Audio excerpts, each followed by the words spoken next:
Oral questions. Questions orales. You're going to have chef de l'opposition. Well, Mr. Speaker, we know that this Prime Minister isn't worth the cost, the crime, or the corruption. The Liberals have paralyzed this Parliament by refusing to respect your judgment, to produce the documents and give them to the RCMP. This is a $400 million scandal. Liberal-appointed executives gave money to their own businesses. 186 conflicts of interest, according to the Auditor General. Will the Liberals respect your judgment and give the evidence to the RCMP so we can get back to work? The Honourable Government House Leader. Mr. Speaker, what the Leader of the Opposition is saying is not true. This matter has been referred to the committee for further study. Will the Conservatives decide to follow that example? The NDP Liberals are not worth the cost, the crime, or the corruption. The Prime Minister has ground the work of Parliament to a halt by refusing to respect your ruling. The government must hand over evidence to the police concerning the $400 million spending scandal that saw Liberal appointees give millions of dollars to their own companies. Wow. The Auditor General says there's 186 conflicts of interest in this scandal. Will the Prime Minister end the cover-up, respect your ruling, give the police the information so that we can have accountability and get back to work? Yeah.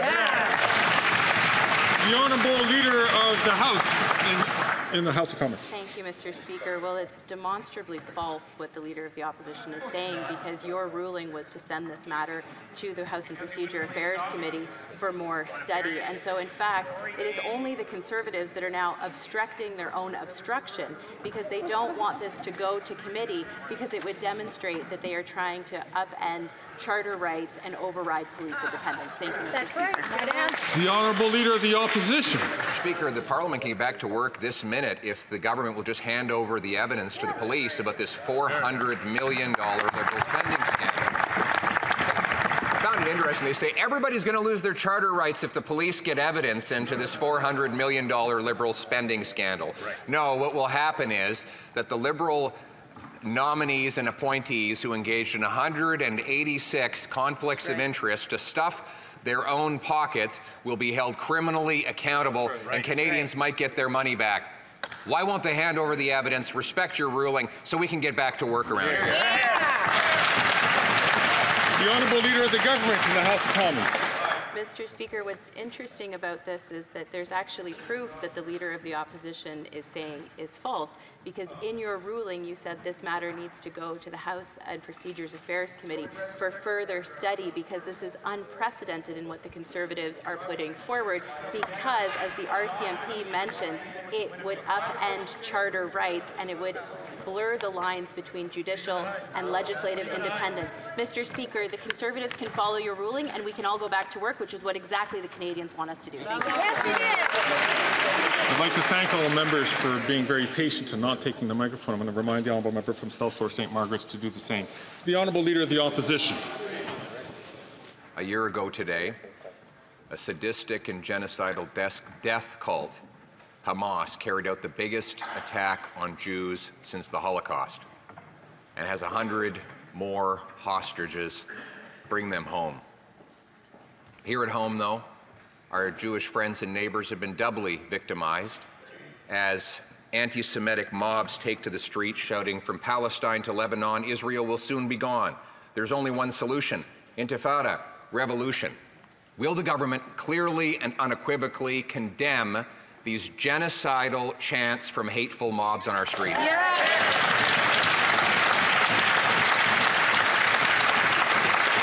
The Honourable Minister for Foreign Affairs. Mr. Speaker, Judy Weinstein, Vivian Silver, Ben Mizrachi, Netta Epstein, Shir Georgi, Alexandre Luc, Idal Vital Kaploun, Tiferet Lapido.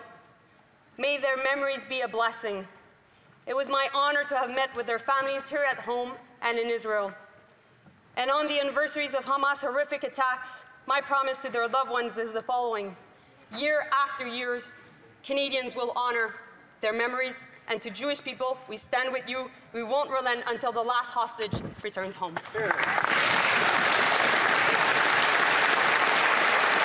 The Honourable Leader of the Opposition. She does relent every single day, just like her leader. I asked a very simple question. Mobs have taken to the streets in front of Jewish homes, hospitals, and businesses to shout anti-Semitic hate slogans. I quoted a number of them and invited the minister to rise to her feet and specifically condemn them, to stand with Jews against the anti-Semitism that has been allowed to proliferate on our streets. So once again, will she condemn these anti-Semitic chants? The Honourable Minister of Justice and Solicitor General. Mr. Speaker, today is October 7th, an anniversary of a horrific attack on Jews. 1,200 people killed, over 200 people taken hostage. Our solidarity is with Jews in Israel and with Jewish people in Canada and right around the world. What we stand up against absolutely is the amount of hatred that we have seen in this country and countries around the world, where people will target Jewish Canadian schools, daycares, and synagogues for the acts that they have a problem with on another side of the world. We are better than that in this country. We need to stand up against that kind of hatred in support of Jewish people and in place of all people who defend their ability to worship how and whom they choose.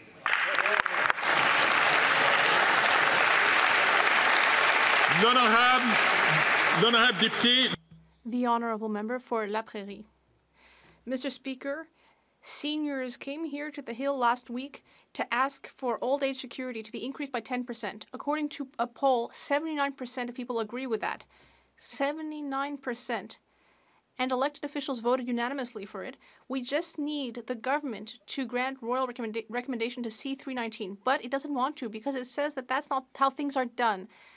We are bringing up seniors' living conditions. We're bringing up democracy. And meanwhile, the government keeps talking about procedure. When will they stop dragging their feet and grant royal recommendation? The Honourable Minister of Labour and Seniors. Mr. Speaker, I visited with many seniors in my riding over the weekend. I have dialogued with them. And knowing my honourable colleague, I'm sure that he has been very clear with seniors. For example, the fact that he is opposed to lowering retirement age to 65, the Bloc Québécois voted against that. When we increased the guaranteed income supplement, the Bloc voted against. And when we brought in dental care for thousands of seniors in Quebec, the Bloc Québécois voted against that. The member for La Prairie. Mr. Speaker, seniors are mobilizing to increase their pensions. 79% of people agree. All parties voted for it at committee.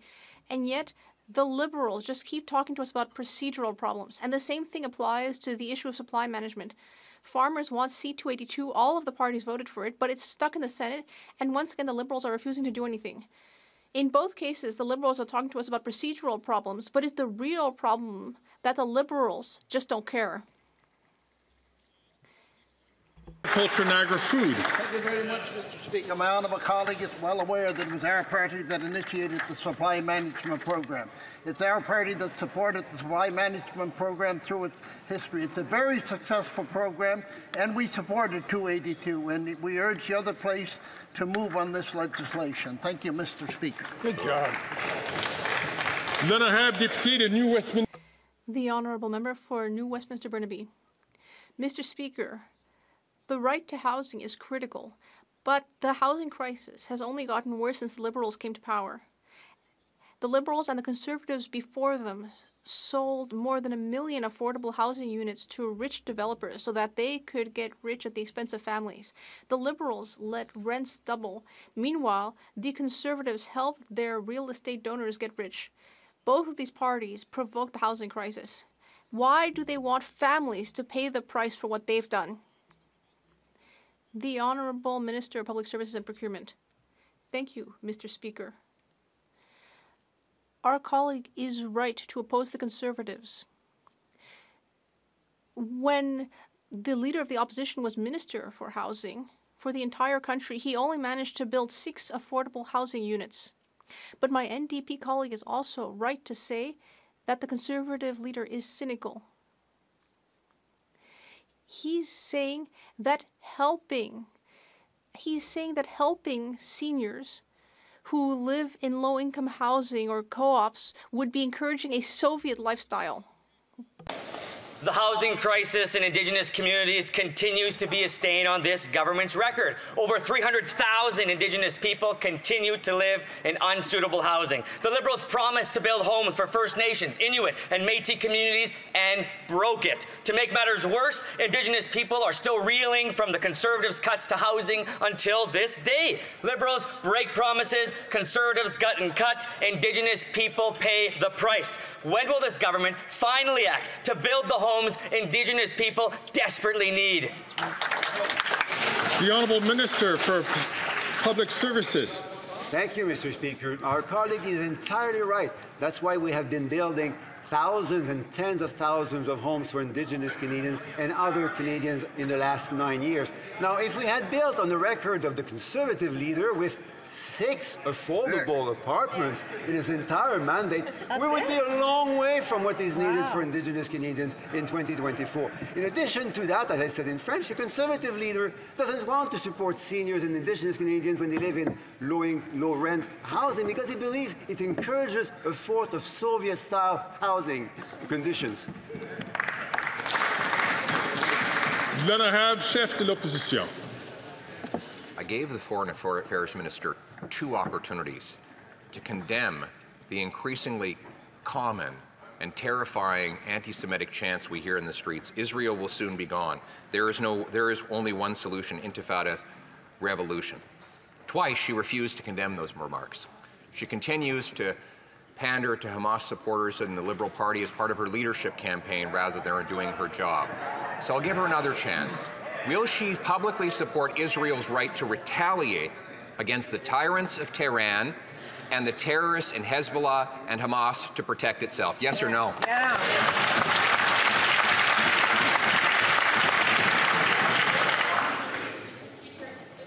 If we don't do politics about...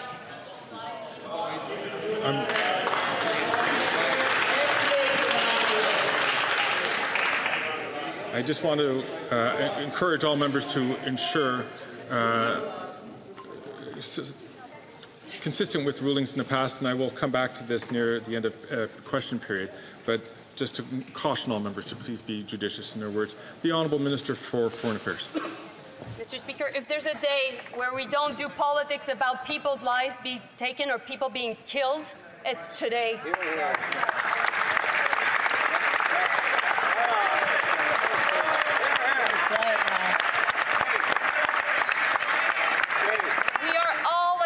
Any form of anti-Semitism, I hope, in this House, any form of discrimination, and I really hope that my colleague in front will apologize. Right on. Right on.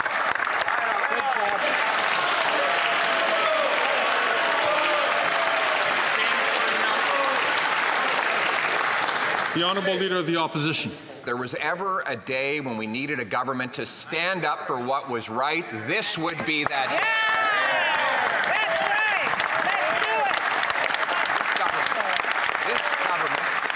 Has sought to divide Canadians by saying one thing to one group and precisely the opposite to another group. And here in this House, remaining radio silent on condemning anti-Semitic chants and on supporting Israel's right to truly defend itself by retaliating against the terrorists and tyrants. Why won't she do the right thing and stand beside the Jewish people today? Yeah. The Honourable Minister of Justice and Attorney General. Mr. Speaker, 1 year ago in the Middle East, peace was broken by a violent terrorist attack by Hamas. On this side of the ocean, we deserve to do better in terms of the protest that we articulate.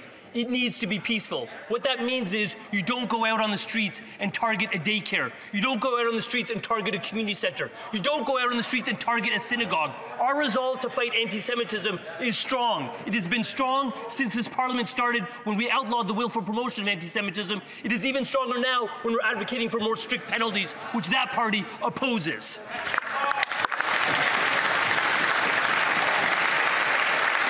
The honourable member for Leeds, Grenville, Thousand Islands and Rideau Lakes. Speaker, it was you who ruled that this NDP Liberal government obstructed a lawful order of this House by not turning over the evidence in the $400 million corruption scandal. It has this Parliament paralyzed and unable to deal with the misery and chaos that's been created after 9 years of this NDP Liberal government. And taxes are up, costs are up, crime is up, and time is up for the cover-up of this latest corruption scandal. So will they simply provide the evidence to the police so that this House can get back to its work of holding them accountable?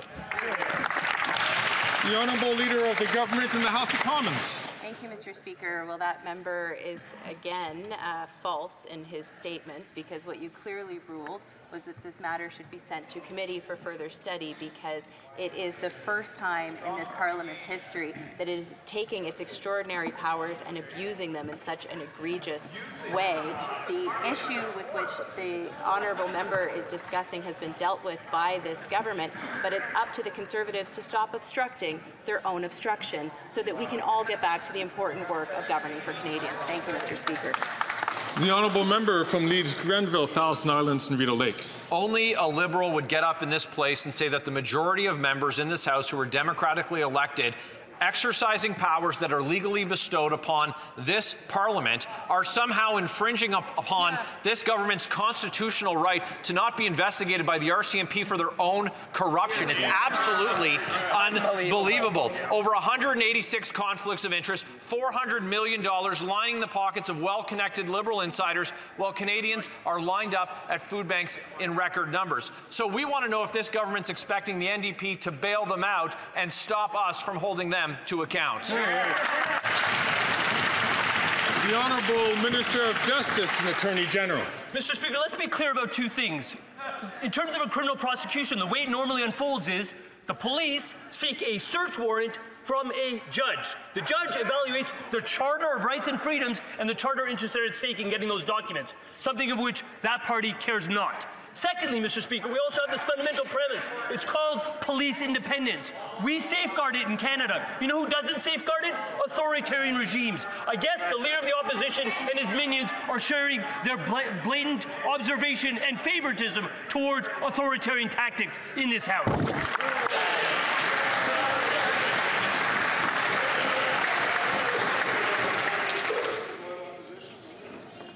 L'honorable député.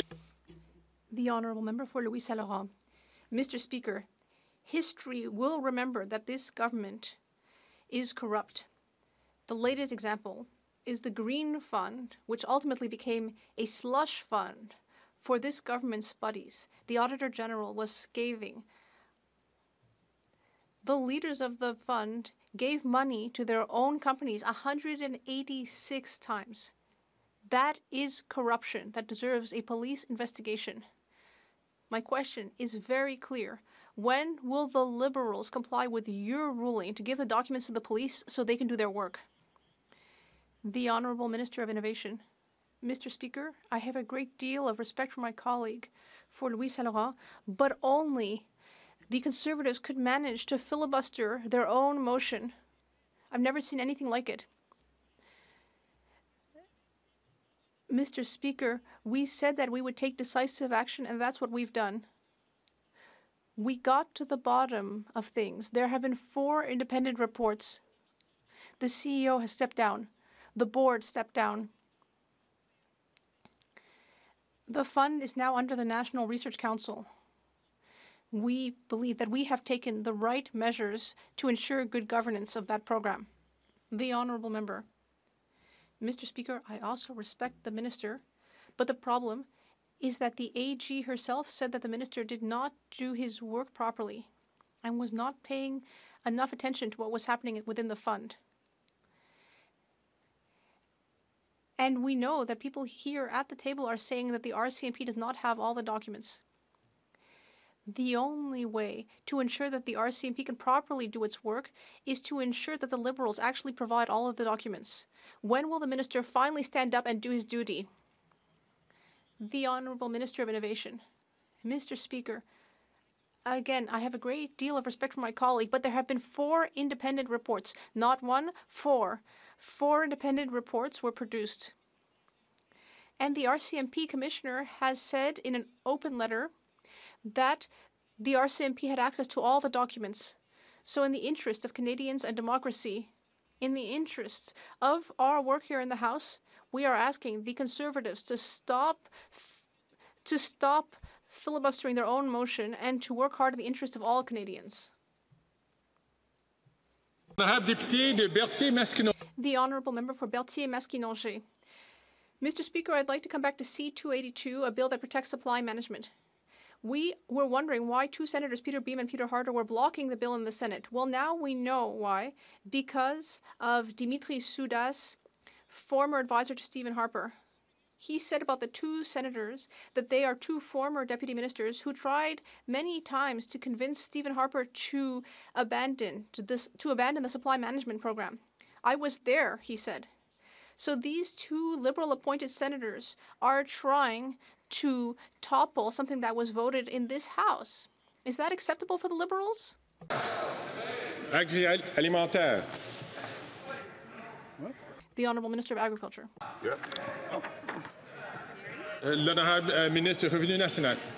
Merci, Monsieur le Président. Je peux vous assurer. The Honourable Minister of National Revenue. I assure you that all Liberals here support supply management, just like our Bloc Québécois colleagues. But the Conservatives, well, I can't say the same for them. We have had a conversation with the Senate. We are talking with senators, just like my colleague from the Bloc, but the Senate is independent. These senators are independent. They need to do their work, and we expect them to do their work diligently. The honourable member for Berthier-Masquinongé. What's happening in the Senate is very serious. These two non-elected officials are attacking our farmers and also the very basis of our democracy. This is where we vote in legislation in this House. If Peter Beam and Peter Harder don't agree with this legislation and want different legislation, then they should have the courage to step down from the Senate and get elected. This is where democracy has its seat. Our people's representatives are here and they supported C-282. So will the government ensure that these two senators respect democracy? The Honourable Minister of Public Services and Procurement. Thank you, Mr. Speaker. Same question, same answer. My colleague gave a very clear answer. We support supply management. And in fact, the Liberal Party, a Liberal government, brought in supply management several decades ago. We have always been very consistent in our position, unlike some members in this House. We have defended supply management even when President Trump wanted to get rid of it and when the Conservatives were asking us to capitulate. Before giving the floor to the member for Berthier-Masquinongé, I would like to invite the members for Mirabel and Portneuf-Jacques-Cartier to ensure that they do not speak until they receive the floor from the Speaker. The Honourable Member. Well, Mr. Speaker, adopting C-282 will be critical for dairy, poultry, and egg producers. That's not according to me. That's what it says in an open letter from the milk, eggs, chicken, and turkey producers of Canada, which just shows that when the Bloc Québécois supports Quebec's interests, sometimes it's such a great idea that all of Canada wants the same thing. Quebec and Canadian farmers want the same thing. This is good for everyone. So will all of the parties ask the Senate to stop blocking this consensus and pass C-282? Thank you. The Honourable Minister of National Revenue. Thank you, Mr. Speaker. I entirely agree with my colleague from the Bloc Québécois. We support the supply management system. We want to ensure that it continues. It's very important for land use in Canada. The bill is in the Senate at the moment, and we expect senators to deal with it diligently. The honourable member from Kamloops, Thompson, Caribou. Mr. Speaker, after 9 years, the NDP Liberals aren't worth the cost, crime, or corruption. You, Mr. Speaker, ruled that this NDP Liberal government must hand over documents relating to what the Auditor General found was a $400 million fraud with 186 conflicts of interest. This is at a time when Canadians are having trouble heating, eating, and housing themselves. When will this Liberal government end the cover-up and provide those documents to the RCMP as they should? The Honourable Minister of Justice and Attorney General. I'm going to appeal to that member as a former Crown prosecutor. He knows something about the independence of our institutions. When the police take action, they do so without political direction or manipulation. The police make decisions. They then go to a court and ask for a search warrant. It is judicially authorized because it has charter protections. That's something that member used to be familiar with. I just wish he would educate some of his colleagues about the importance of these safeguards and why they exist in democracies. The Honourable Member from Kamloops Thompson Caribou. Mr. Speaker, listening to the Attorney General, you would almost think that the Liberals believe they have a charter right to line the pockets of Liberal insiders, Mr. Speaker. This is at a time when Canadians are lining up at food banks, when people cannot afford their mortgages, they cannot find a house, and yet Liberals line pockets of Liberal insiders. This is so on brand for Liberals. It's like they're entitled to their entitlements. Mr. Speaker, when will this Liberal government end the entitlement for Liberal insiders, hand over the documents unredacted so that Canadians and police can know the truth? The Honourable Minister of Justice and Attorney General. Mr. Speaker, there's a qualitative difference between providing documents for the purposes of Parliament and providing documents for the purposes of prosecution. The second you cross that line, you need to impose the protections that the Charter provides. That's what that document represents. Most Canadians get behind that document, save for my Conservative colleagues. The reason why the safeguards are important is because they protect things like privacy, your freedom from unreasonable search and seizure. Again, fundamental precepts that member knows full well because he used to practice in this area. I just wish he could educate his colleagues about why we need to safeguard important charter rights.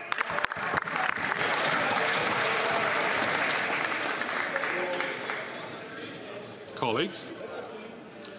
The Honourable Member from Carlton Trail, Eagle Creek. After 9 years of NDP Liberals, taxes are up, costs are up, crime is up, time is up.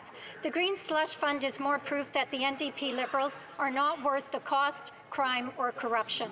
They have violated a House order to cover up for their friends. This $400 million Liberal scandal has paralyzed Parliament, making it impossible to address the Prime Minister's agenda of crime and chaos.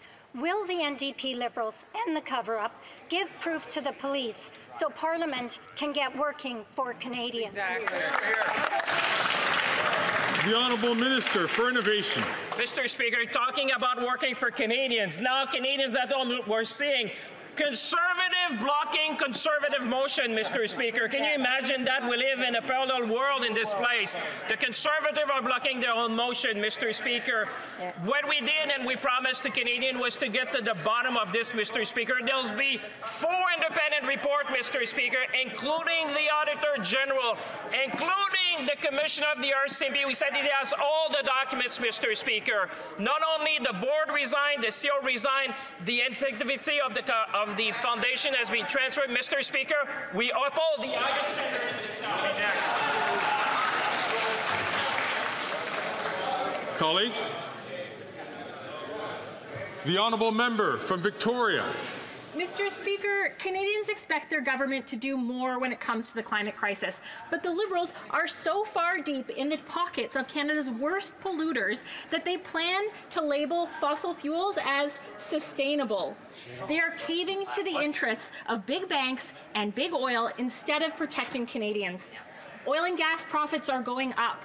Their emissions are going up, and they want to greenwash fossil fuels. Why are the Liberals helping them? The Honourable Minister for the Environment and Climate Change. Thank you, Mr. Speaker. I will quote a colleague from Rosemont La Petite Patrie. I quote, "This is why, as a New Democrat, as a progressive, as an environmentalist, we are in favor of putting a price on pollution. We support taxing carbon, which already happens in the majority of Canadian provinces. On this side of the House, Mr. Speaker, we're not caving to pressure and disinformation campaign by the Conservative Party of Canada. It's unfortunate that the NDP doesn't seem to be progressive anymore or environmentalist anymore." The Honourable Member from Winnipeg Centre. Mr. Speaker, nothing but excuses from these Liberals, including abortion. They are failing to stand up to Conservative premiers because they will not enforce the Canada Health Act, including Alberta's premier, who is leasing hospitals to Covenant House, which provides emergency contraceptives and abortion services. The Women's Health Coalition says this jeopardizes reproductive rights. Will the minister stand up to Conservative premiers, enforce the Canada Health Act, and uphold abortion care as health care? Hear, hear. The Honourable Minister of Health. Abortion care is health care. Making sure that a woman has access to an abortion service is essential medicine, and we believe in this on this side of the House. We fight for it every day. But let me go a step further. It's also essential that every woman in this country gets access to the contraceptives they need to have control over their body. And if you're against abortion and you're against contraception and you're against sexual education, then I'm sorry, you're against women's freedom altogether.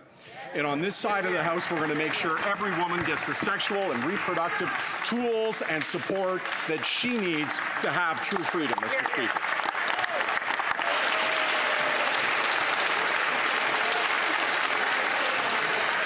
The honourable member from Kitchener South Hespeler. Mr. Speaker, buying a home is one of the biggest decisions that a Canadian can make in their lifetime. Unfortunately, high mortgage costs can be barriers to many, particularly the younger generation seeking to purchase their first home. Our government has made some of the boldest mortgage reform changes in decades to ensure that younger Canadians can turn home buying into a reality. Can the Minister of Finance explain to this House how the adjustments to the mortgage amortization period will enhance and improve access to homes for thousands of Canadians? The Honourable Deputy Prime Minister and Minister of Finance. Mr. Speaker, I'd like to thank my colleague from Kitchener South Hespeler for the question and for giving me the chance to talk about the important measures that we have recently announced to help young Canadians achieve their dream of home ownership. We've announced for first-time homebuyers amortizations of 30 years and 30-year amortizations for all Canadians buying new builds. Not only will this put the dream of home ownership in reach for more young Canadians, it will help get more homes built faster. That's good news for Canadians, Mr. Speaker. The honourable member from St. Albert, Edmonton. Mr. Speaker, the Conflict of Interest Act is clear. A minister shall not be involved in the operations of a business while in cabinet. Text messages indicate that someone named Randy at the minister from Edmonton's Shady Company was involved in its business operations, including an alleged $500,000 fraud. No one from the company named Randy can be identified except the minister, and everyone knows why. Will the minister finally fess up and just admit he broke the law? The Honourable Leader of the Government in the House of Commons. Thank you, Mr. Speaker. We agree that as witnesses go to committee, they need to share information that is asked for them by the committee. Thank you, Mr. Speaker. The honourable member from St. Albert, Edmonton. Well, the minister seems to be in hiding. The fact is that it is no coincidence that after months of inquiry, there is no other Randy that can be identified but the minister. And the minister's own business partner even admitted the only Randy ever connected to the Shady Company is the minister. So again, will the minister stand in his place, fess up, admit he broke the law, and better yet, resign? Hear, hear. Hear, hear. The honourable Leader of the Government in the House of Commons. Thank you, Mr. Speaker. As I have said, if a witness is called before committee, they are expected to provide the information asked of them. Thank you, Mr. Speaker. The honourable member from Sturgeon River, Parkland. Mr. Speaker, who's Randy? It's a question that has gripped the nation, and we have yet to receive a truthful answer. Text messages reveal that the Minister of Employment's fraud-ridden business partner was working with Randy to shake down a medical supply company. The texts show that Randy was in Vancouver the same day as the Minister of Employment was there attending a cabinet retreat. The minister denied speaking with his partner. He claimed he didn't even have his phone, but now he admits that he did text and call his partner. So will the minister stand up and admit that he's been Randy all along?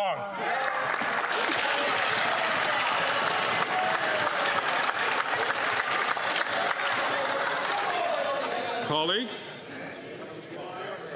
the Honourable Leader of the Government in the House of Commons. Thank you, Mr. Speaker. As we have stated all along, that if a witness is called to committee and asked to provide information, they need to provide that information to committee. Thank you. That's right. The Honourable Member from Sturgeon River. Well, Mr. Speaker, the Minister of Employment denied being Randy.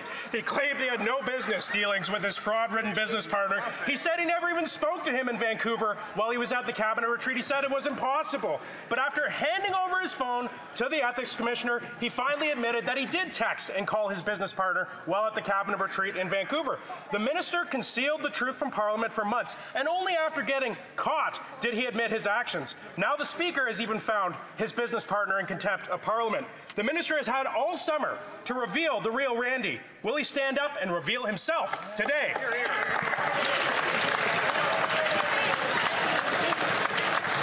The Honourable Leader of the Government in the House of Commons. Thank you, Mr. Speaker. As I have said and reiterate, that as a witness is called to committee and if they are asked to provide information to that committee, we expect they provide that information. Thank you, That's Mr. right. Speaker. Very. L'Honourable Député de Mirabel. The Honourable Member for Mirabel. Mr. Speaker, whistleblowers who have courage to report wrongdoing in the federal government have to wait 3 years, not for an investigation to be concluded, but for one to even be started. Imagine just how reluctant this makes people to blow the whistle. And imagine how this affects the public's confidence at a time when the federal government is knee-deep in scandals like ArriveCan and SDTC. The Public Sector Integrity Commissioner is asking for the resources that she needs to process whistleblowing in a timely manner. Will the government immediately give the Commissioner these resources? The Honourable President of the Treasury Board. Mr. Speaker, my office is working with the Commissioner's office to address funding concerns and resource concerns. Protecting whistleblowers is absolutely a priority, a top priority for our government. We have brought about many improvements to the process. So, Mr. Speaker, whistleblowers play a critical role in our democracy, and we are here to support them. The Honourable Member for Mirabel. Mr. Speaker, consider this. While the federal government is embroiled in various scandals, there are 161 whistleblower complaints that have yet to be processed. 161 complaints related either to wrongdoing or to reprisals against whistleblowers. The government must increase the Commissioner's budget as per her request, but the government must also ensure that all whistleblowers are protected, which is a reminder that Bill C-290, which passed unanimously in this House, has not yet made it through the Senate. Will the government ensure that the Commissioner has not only the budget that she needs, but also the necessary legal framework to do her job? The Honourable President of the Treasury Board. Mr. Speaker, first of all, as I said, my office is working with the Integrity Commissioner's office. We are working together to address these issues. We supported the bill that my colleague just mentioned. I hope that all senators will also support the bill. There is an external working group as well, which is studying revisions to the Whistleblower Protection Act, and we support whistleblowers. Hastings, Lennox, and Addington. After 9 years of NDP Liberals, taxes are up, crime is up, cost is up, time is up, Mr. Speaker. The NDP Liberal carbon tax is driving up the cost of food, adding to an already terrible food insecurity crisis. It has gotten so bad, doctors are being told to be on the lookout for scurvy. That's right, scurvy. Not only are many Canadians grasping at their grocery bills in advance of Thanksgiving dinner, our medical professionals are concerned about the return of a centuries-old disease. Mr. Speaker, how is this Prime Minister so stubbornly convinced on his carbon tax, yet so afraid to call an election? The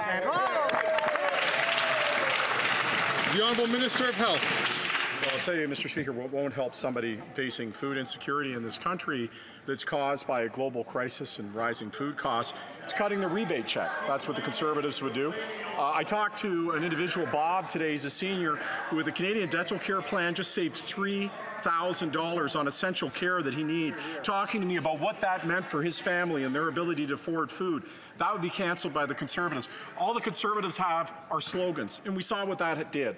Fake lakes, gazebos, rubber checks, because they're going to go from slogans to try to win an election to slogans to explain why they're not doing anything for anybody. We're not going to allow that to happen. The honourable member from Hastings, Lennox and Addington.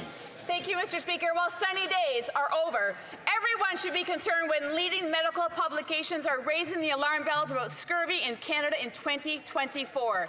This disease was an issue 400 years ago. The cost of the carbon tax on food pricing is real. Limited access to adequate food caused by this increase is real. And lastly, the negative effects on the health of Canadians is real. Mr. Speaker, will the government axe the tax to lower the cost of food so that Canadians can once and again enjoy an affordable family Thanksgiving dinner? The Honourable Minister of Health. You know what's back after decades of being gone? Tuberculosis, measles, misinformation that is being spread around things like vaccines and about public health is doing insane damage to people. And I'll tell you, if you care about food insecurity in this world, then you should be supporting a school food program. If you care about food insecurity, then you should be helping families lift up, not giving them empty slogans with nothing behind them. Mr. Speaker, we face difficult times in this world right now. This requires serious and real conversations. That's what we're centered on. That's what we think about. That's the solutions that we offer. The honourable member for Beauce. Mr. Speaker, everything is more expensive thanks to the Bloc Liberal coalition. The price of housing, the price of gas, but most of all, the price of food, which has shot up 22% since 2021. The food banks in my riding of Beauce barely have enough food to feed families in the region. But the Bloc Québécois continues to support this government, which has impoverished Quebecers. Families are really struggling. They need help as soon as possible. When will this government listen to Canadians and call an election? The Honourable Minister of Public Services and Procurement. Thank you, Mr. Speaker. I have great respect for my colleague. My colleague is talking about Canadians and Quebecers who are struggling, but the Conservative leader's solution would be to penalize them, to harm them by cutting benefits that they need. Even for people in the colleague's riding, they would also cut the school food program, which would help children in his riding who arrive at school in the morning with empty stomachs. Because according to the Conservative leader, feeding school children is just bureaucracy. The honourable member for Madawaska, Restigouche. Mr. Speaker, in all of my conversations with students, scientists, researchers, one thing is very clear. The solutions to many of the world's problems can be found through science and research. From the Arctic to climate change to food science and beyond, can the Minister of Innovation, Science and Industry inform this House of the work our government is doing to support scientists? The Honourable Minister of Innovation. Mr. Speaker, I would like to thank my colleague for his great work. Indeed, when we invest in science and research, everyone wins, Mr. Speaker. That's why earlier this year in the budget, we announced an investment of $800 million through the Strategic Science Fund for 24 Canadian organizations working to solve some of the world's most significant challenges. And more recently, and everyone should be thrilled about this, Canada signed an agreement with the European Union's Horizon Europe program. This means that our researchers, scientists, and students will collaborate with their counterparts in Europe. Let's be ambitious, let's make this a priority, and let's make Canada a true leader in research and science. Kent and Middlesex. Speaker, after 9 years of NDP Liberals, taxes are up, costs are up, crime is up, and time is up. And you know what else is up? The number of kids needing to use a food bank. The London Food Bank is already helping over 16,000 people every month, and more post-secondary students are going hungry. Thanksgiving is this weekend and many families will be going without. Why? Because the cost of the carbon tax is making food too expensive. So if this Prime Minister is so convinced on his carbon tax, why won't he call a carbon tax election? The Honourable Minister for Families, Social Development. Mr. Speaker, we all suffer when some of our fellow Canadians are suffering. And we've made some historic investments, Mr. Speaker, including in 2016 when we brought in the Canada Child Benefit, which is providing support to over 4.3 million families each and every month, Mr. Speaker, an allowance that goes in their bank account every month to help with those basics, Mr. Speaker. This is how we are fighting for and supporting Canadian families, Mr. Speaker. Bravo. The honourable member from Lambton, Kent, Middlesex. Mr. Speaker, of course the Laurentian elites wouldn't understand. They don't know what it's like to be a parent living paycheck to paycheck, trying to feed their families. Constant NDP Liberal tax hikes and inflationary spending means that 1 million Ontarians had to use a food bank last year because they couldn't afford to buy food. In Middlesex, London, that means that 23,000 kids are going hungry. What parents really want is to give their kids a good Thanksgiving. So will the Prime Minister give Canadians what they want and call a carbon tax election?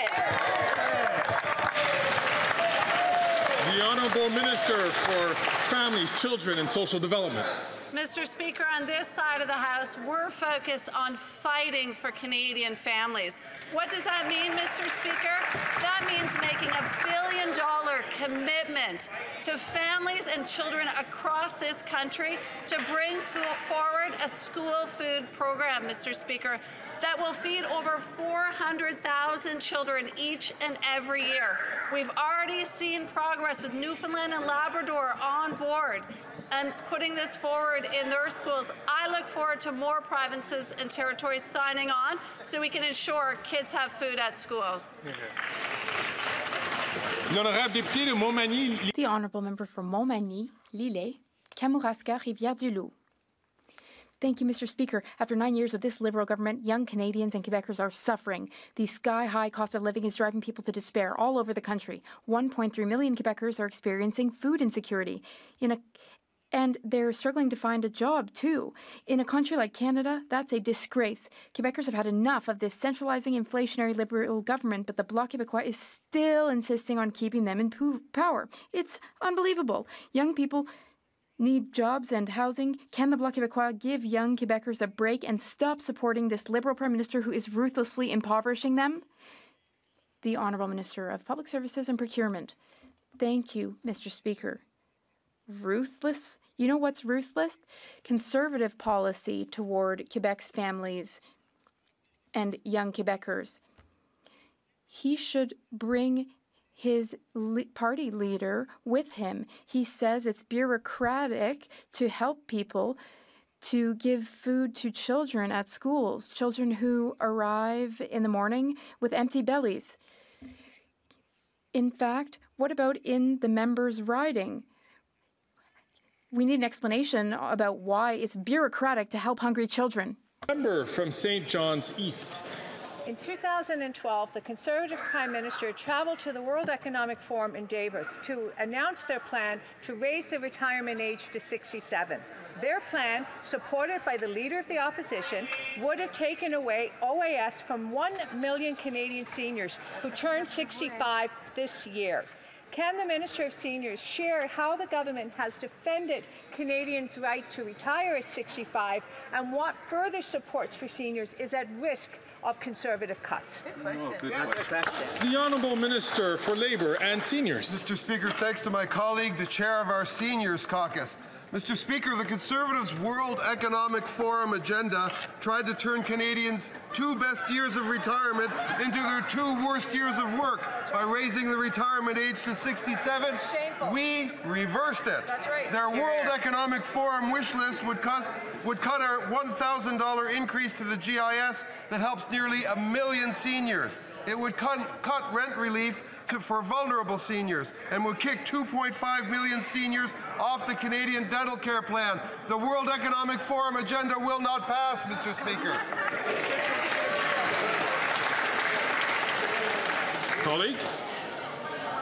Colleagues. Even your colleagues don't believe you. The Honourable Member from Courtenay, Alberni. Mr. Speaker, for 3 years, the Liberals have allowed a company in Union Bay to break apart a massive ship in the high tide zone without being in a self-contained floating dry dock. This is despite objections of the province, local communities, and First Nations. Nowhere in the world would this unregulated chaos be allowed to take place. A recent provincial inspection found the operations are discharging effluent more than 100 times the limit for copper and more than 13 times the limit for zinc. What will it finally take for the federal government to step in and put an end to this dangerous, unregulated shipbreaking? The Honourable Parliamentary Secretary. Thank you, Mr. Speaker. And as the member opposite knows, there's a federal responsibility, but there's also a provincial responsibility. And there is a responsibility to collaborate on every piece of what the member opposite talked about. We're going to continue to uphold our end on the DFO side. We ask the province to do the same. Yes. The Honourable Member from Spadina, Fort York. Mr. Speaker, today is the first anniversary of the Hamas attack on Israel. On that horrific day, Hamas killed over 1,200 people, including 8 Canadians and over 200 taken hostage. At home, in 1 year, there's been nearly 5,800 incidents of hatred and anti-Semitism, including Samidoun posters today for a Toronto event under the heading Long Live October 7. Mr. Speaker, the government's pathetic condemnation of Hamas with no action on domestic pro-Hamas supporters does nothing to end violence and intimidation. Will the government give up its veiled support for terrorist sympathizers? The safety of our citizens is the only priority. Thank you, Mr. Speaker. The Honourable Minister of Justice and Attorney General. I'll agree with one thing that independent member just said. The safety of our citizens is the only priority. That's why we have a national action plan to combat hatred. That's why we have a bill on the legislature floor right now, Bill C-63, that would target online radicalization that leads to anti-Semitism. How does somebody get to the point where they're targeting a Jewish day school, a Jewish daycare, or a Jewish synagogue? Because they are radicalized online. That same bill has augmentation of penalties for willful promotion of anti-Semitism, public incitement of hatred, and advocating genocide. That's a bill that not every party in this chamber supports, and that's what we need to get behind.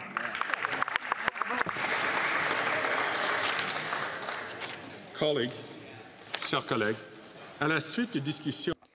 Following discussions among representatives of all parties in the House, it is my understanding that there is consent for a moment of silence to be observed for victims of the attack in Israel 1 year ago.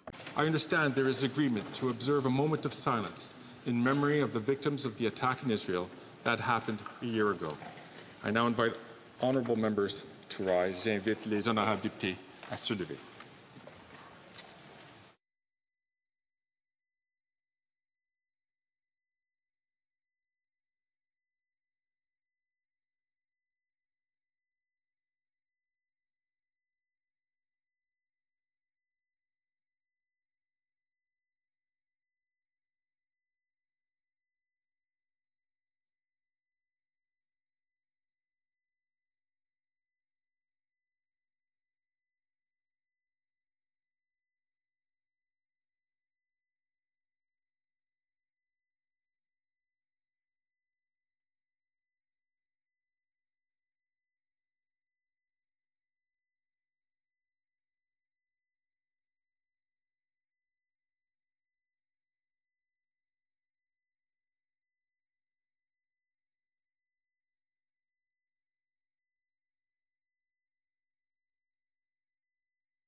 I thank all honourable members.